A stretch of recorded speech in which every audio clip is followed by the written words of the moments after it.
Baik, dalam usaha Kementerian Pendidikan Malaysia untuk meningkatkan kualiti pendidikan tinggi di Malaysia, selepas Pelan Strategik Pengajian Tinggi Negara PSPTN yang dilancarkan pada tahun 2007, kesinambungannya untuk memastikan bahawa jurang pendidikan itu berjaya dirapatkan dan juga untuk mewujudkan pelajar yang lebih berkualiti dalam pendidikan tinggi negara untuk menyiapkan mereka dalam alam pekerjaan. Jadi telah pun diwujudkan satu pelan, iaitu Pelan Pembangunan Pendidikan Malaysia Pendidikan Tinggi 2015 sehingga 2025, merupakan inisiatif Kementerian Pendidikan Malaysia untuk memastikan bahawasanya apa yang ingin dicapai dalam pelan tersebut adalah untuk memastikan kualiti pendidikan tinggi boleh dipertingkatkan dengan penubuhan lebih banyak lagi universiti APEC dan juga untuk meningkatkan taraf ataupun status universiti di ranking universiti dunia juga. Jadi kita akan bersama dengan rakan kita iaitu Hani Hamid yang sedang berada di Majlis Pelancaran Pelan Pembangunan Pendidikan Malaysia 2015-2015 yang sedang berada di Hotel Royal Chulan di Bukit Bintang, Kuala Lumpur. Jadi kita terus bersama dengan Hani Hamid yang sedang berada di sana. Hani? Baik, terima kasih Ismail. Debaran semakin terasa. Ini merupakan salah satu daripada pelan pendidikan yang memang dinanti-nantikan, terutama sekali dalam memacu hala tuju pendidikan tinggi negara dan terutama sekali bagi pengajian tinggi. Bersama dengan saya Hani Hamid. Assalamualaikum, selamat pagi dan salam satu Malaysia. Anda bersama dengan saya pada ketika ini langsung dari The Royal Chulan, Kuala Lumpur.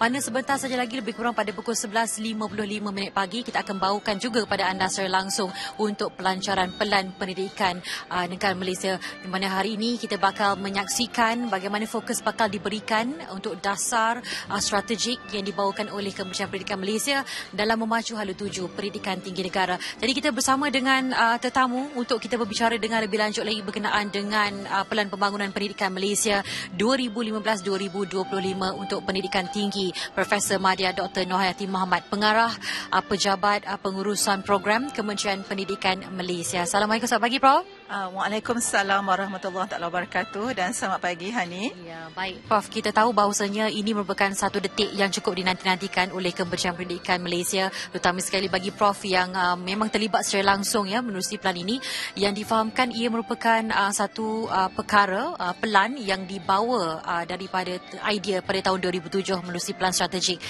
berikati pada ketika itu. Jadi kalau kita boleh mulakan sebagai mukadimah Prof, bagaimanakah bermulanya segalanya dan segala perancangan itu setakat ini, bagaimanakah hasilnya? Okey, seperti yang Hani sebutkan tadi, Kementerian telah pun di pendidikan tinggi telah ada perancangan strategik yang dinamakan Pelan Strategik Pengajian Tinggi Negara yang dilancarkan pada tahun 2007. Walau bagaimanapun selepas 6 tahun pelaksanaannya, sudah tibalah masanya untuk kita melihat semula sama ada pelan tersebut dapat mencapai apa yang dirancang dan apakah penambahbaikan yang perlu dilakukan. Justru pada tahun 2013 satu kajian semula telah dilakukan. Jadi itu adalah merupakan fasa pertama dalam penggubalan Pelan Pembangunan Pendidikan Malaysia PT ini. Jadi kajian semula PSPTN tersebut mengambil masa selama setahun dan pada awal tahun 2014 kita menerima laporan kajian semula PSPTN tersebut. Justru kita telah memasukkan hasil laporan kajian sebagai langkah seterusnya untuk menggubal Pelan Pembangunan Pendidikan Malaysia bagi pendidikan tinggi. Dan pada awal 2014 kita mula kita katakan engagement dengan pihak-pihak berkepentingan, sebagai contoh naib-naib chancellor, ketua-ketua eksekutif, naib-naib timbalan naib chancellor, ahli lembaga pengarah universiti, pelajar-pelajar, warga akademik, orang awam, semuanya kita ambil kira pendapat-pendapat mereka dan dijadikan sebagai input kepada PPPMPT ini. Dan seterusnya fasa ketiga kita membuat, kita katakan town hall untuk mendapatkan maklum balas lagi, dan kita juga meletakkan juga pelan ini secara atas dalam talian juga untuk mendapatkan maklum balas daripada awam, orang-orang awam. Justru kalau dirumuskan, cara pembentukan PPPMPT ini adalah amat inklusif. Kita mengambil kira input daripada berbagai-bagai pihak berkepentingan, industri, jangan lupa industri, dan juga bahagian-bahagian lain.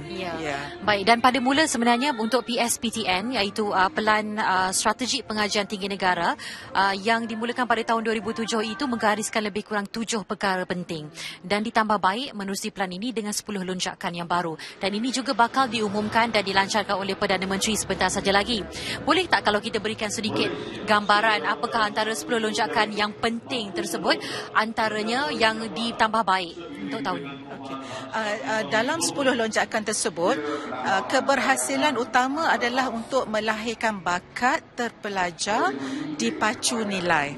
Apabila kita sebut bakat tersebut, ini adalah merangkumi kedua-dua pelajar atau graduan dan juga warga akademik dan staf sokongan.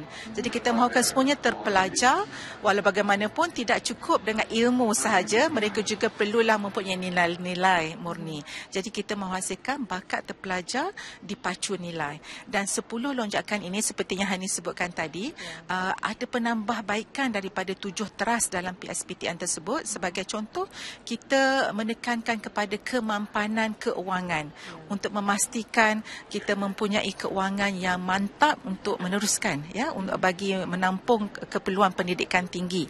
Dan kita juga menekankan kepada graduan TVET berkualiti. Sebelum ini sudah ada perbincangan mengenai graduan, tetapi ini kita tekankan dalam satu lonjakan khusus untuk graduan TVET, iaitu Technical Vocational Education and Training.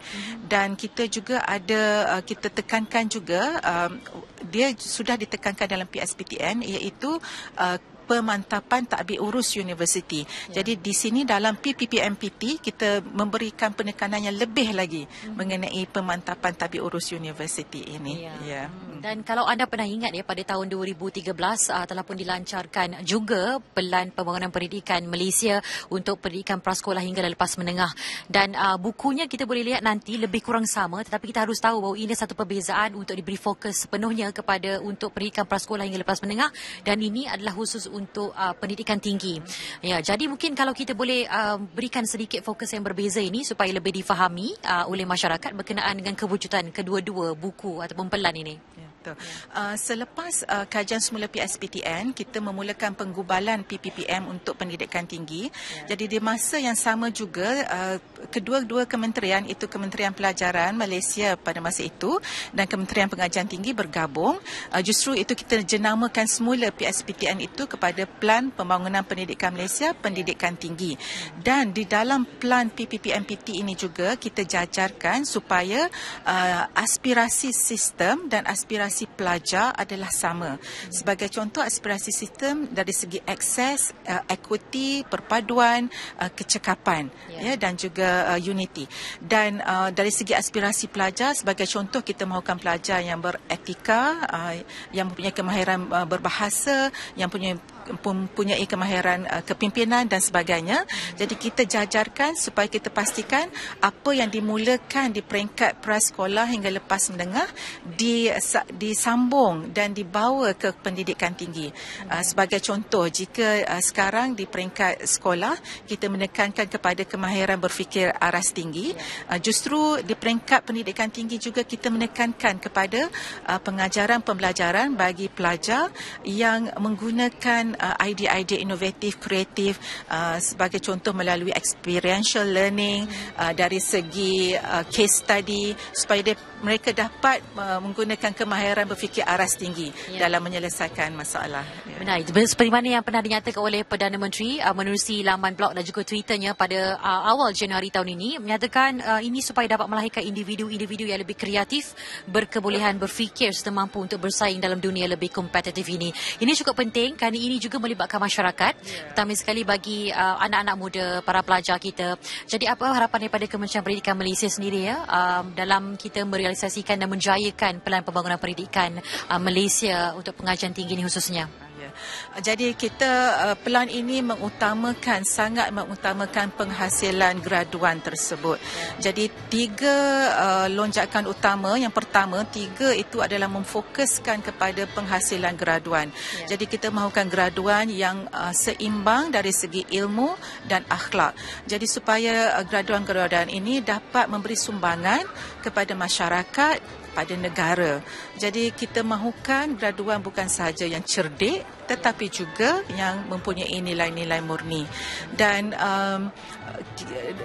kita harapkan sebagai Kementerian Pendidikan jadi satu kementerian yang penting dari segi menghasilkan bakat-bakat ini, dan kita mengharapkan melalui Pelan Pembangunan Pendidikan Malaysia Pendidikan Tinggi ini kita dapat mencapai penghasilan graduan tersebut dan seterusnya menyumbang kepada hasrat negara untuk menjadi negara berpendapatan tinggi menjelang 2020. Dan kita juga menyumbang kepada NKEA pendidikan, ya, sumber ekonomi utama negara, insya-Allah. InsyaAllah. Baik, kita ucapkan selamat berjaya insya-Allah, dan diharapkan juga mendapat kerjasama daripada keseluruhan masyarakat dengan adanya pelancaran Pelan Pembangunan Pendidikan Malaysia Pengajian Tinggi yang bakal kita akan bawakan kepada anda pelancaran sebentar lagi. Ucapkan banyak terima kasih kepada Profesor Madia Dr. Nur Hayati Mohamad, merupakan pengarah Pejabat Pengurusan Program Kementerian Pendidikan Malaysia, dan jangan lupa kita akan bawakan siaran secara langsung ucapan dan seterusnya pelancaran oleh Yang Amat Berhormat Perdana Menteri pada lebih kurang 11.55 pagi nanti. Jadi teruskan kesihatan anda bersama kami, dan untuk waktu ini kita kembali semula bersama dengan rakan tugas Zaliha dan juga Ismail. Silakan.